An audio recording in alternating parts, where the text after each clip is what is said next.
Let's do Q&A. We have like 5 minutes. And so we have the microphones, and anybody who want to ask Peter a question.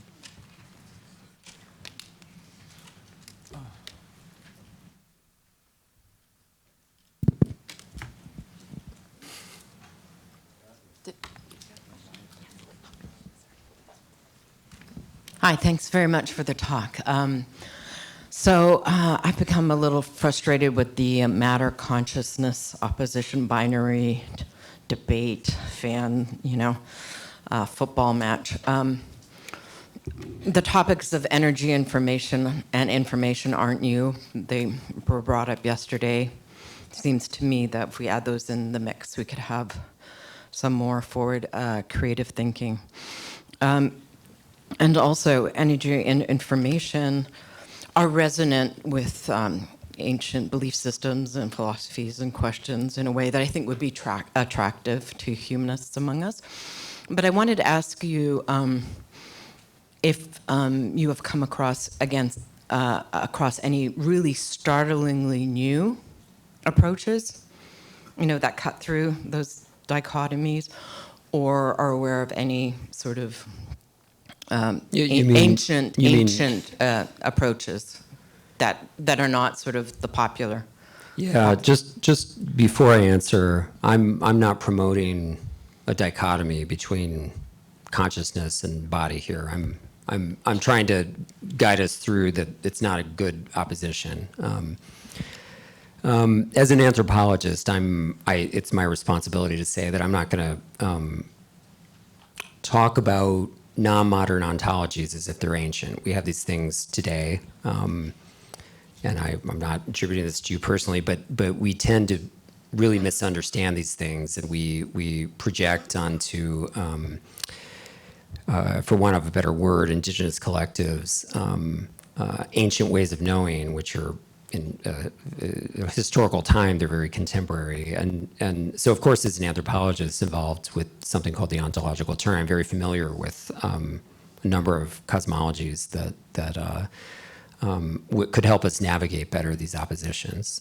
I have to keep it that brief, but yes. Sorry, I'm going to keep the answer short because we might have 1 or 2 more questions. Hi, Peter. First, I'd like to say that that's a game-changing conversation that you started, and thank you, because as a researcher, I really am always afraid, are they going to ask me the body question? Yeah. And they do. So I would love to see this as a sole paper, it probably will be, or a book, the Corporeal Hypothesis. And so my question has to do with, you mentioned the biologics that supposedly are there and that I get asked about. My question has to do with, we do have materials, debris of things that we think of as craft, but we don't necessarily, and even I have, went to New Mexico with Gary and some other people, and there were debris. So even a person in religious studies has access to those. But we don't necessarily, when I say we're not inside government people, and we don't have access to the biologics. So I guess my question is, do we have a data set that's other than observational that you suggest we might have in the future, or we have now, or what do you think about that? You mean like an unclassified? Oh, yeah, data something that people like you and I could have access to. Well, this is a kind of, I'd be putting my soul hat on in a sense here. I think it probably wouldn't be too tough for forensic style investigators to go to the sites of UAP landings and do what the FBI does when it's looking for DNA evidence. Now, as Gary would tell us, we shouldn't be confident we're going to find DNA. I'll keep the answer at that, because what I'm trying to do is actually, as you understand very well, I think, migrate the the serious public discussion away from claims about classified data. Now, I know for a fact that it's there, and I'm a bit odd for an academic because I don't have a security clearance. I haven't worked for the intelligence community. I don't want to, but I have had confirmations about classified data that you'd have to have a kind of self-corroding skepticism to not believe. I'll just put it that way. So, yeah, but we need, especially I think over the next 2 to 4 years, I would not expect declassification of anything significant. So if we want agency in both public investigation and academic and scientific investigation, we really need to be pursuing qualitative data that we can get our hands on ourselves. So that's what I'm trying to do here. So. Hi there. My question is kind of a follow-up to Diana's, in that if these beings, and I apologize for going back in history a little bit, but if these beings have had bodies and then have been here throughout history, wouldn't it stand to reason that archaeologists would be finding physical evidence of decomposing bodies at some level? And has that happened? What has happened when that does occur? And is that knowledge available somewhere? And could that I therefore... personally don't think it's happened in any way that has scientific credibility. So what do you make of that statistically? Good question. And I'm not somebody who assesses things probabilistically by that's not the analytic skill I have. I think it's a serious, I'll be very honest, it's a very serious objection to the witness testimony. Now, what I would counter to someone who brought that up, and I know you didn't object per se, is that just like with UAP vehicles, and I think this is what I would encourage everyone as a top line takeaway, even though I'm trying to do a different kind of talk here. Just like UAP, if there is one UAP event extremely well investigated, where the witness is unimpeachable, and we accept that it happened and it involved an occupant, then that changes everything about the occupant testimony. I would point to the Socorro case in 1964 to that, because there was a reason that convinced Jalen Hynek to listen to Jacques about occupants. I'd also say, and actually, maybe it makes the objection, the strength of the objection you raised weaker.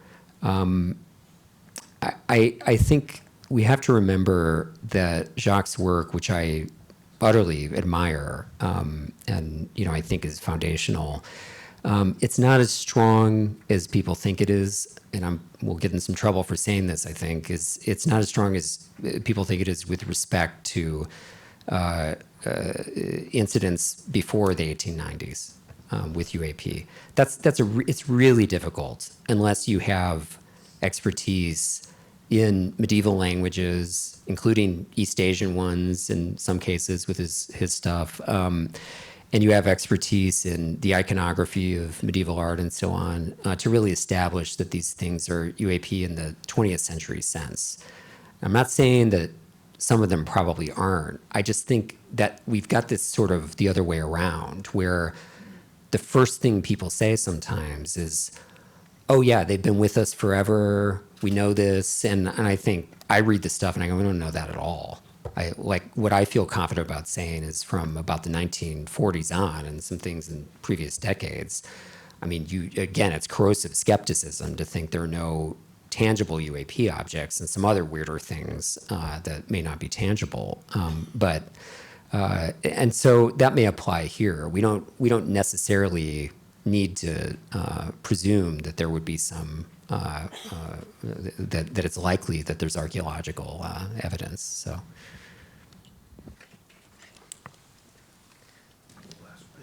Okay. Hi. Quick question, sort of similar to what Dr. Pasolka had asked as well. But with regards to public sphere information about biological samples, had you heard anything, say, about for example, like the Nazca mummies or the Antonio Could we move vehicles. to a more academic question? Because I want to avoid answering about really conjectural stuff like that. I think somebody's got a question over here, if we can do it quickly. I'm sorry to do that.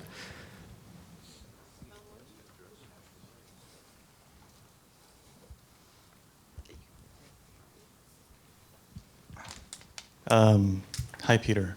Thank you for your paper, and I say that from as one anthropologist to another. I see you as trying to take a kind of position, a subtle position, in between some of the other positions that have been articulated. And so my question is really a clarificatory one. So, for example, Jacques Vallée has spoken of a material dimension to this phenomenon, an embodied dimension to this phenomenon. And similarly, one could, for example, misinterpret what you have to say in the terms that you spoke about at the beginning of the talk, which is a kind of nuts and bolts bodies and so on and so forth. So what I'd just like you to do for a moment, if you could, is just clarify how your position differs from that potential misinterpretation, and also how it relates to Jacques Vallée's position when he says that, yeah, there's a materialist or a material dimension to this phenomenon as well. So if you could just kind of clarify your position. Thank you. Yeah, thank you. So for the first question, I mean, look, it's very clear that UAP are accompanied, at least, by very strange, I'm going to call them noetic phenomena, that something very, very weird happens to human thinking. And it involves what we call psi or psychical phenomena, which, are perception without the senses often. And then also, it's a kind of mental perception, which is kind of a oxymoron. I think that we don't want to run together the noetic phenomena with the UAP events sometimes. I know they co-occur at the same time, but they're, we don't know that these are exactly the same things sometimes. And in our, I mean, look, we know where the cultural zeitgeist is on this right now. It's around a range of noetic and psi things that may have nothing to do with UAP objects per se, except that we associate them culturally, and that the same people experience both things. Now, I actually think that evidence and experience bear out that the two things co-occur at times. But the interest in that, and then the interest in so-called nuts and bolts, are kind of at two extremes, which correspond very much to our dualism in modernity between the whatever you want to call it, matter and mind, or the physical and the noetic. And I think we need an intermediate position once we're within that, because that's where you find these, what I'm calling the others, because the materiality is there, but people also report something extreme, like a very strong noetic capacity when they encounter these beings. I mean, on Jacques, I'm going to say quickly because it's more complex. As I think people heard, we shouldn't conflate these things with conflate. Okay, which is different than saying there might be some kind of overlap or relation or something. We shouldn't conflate them. If we think supernatural entities might exist in some way, not just be hallucinations, I don't think we should conflate them with the occupants. Maybe we would discover it's all the same, but that seems a little suspicious to me.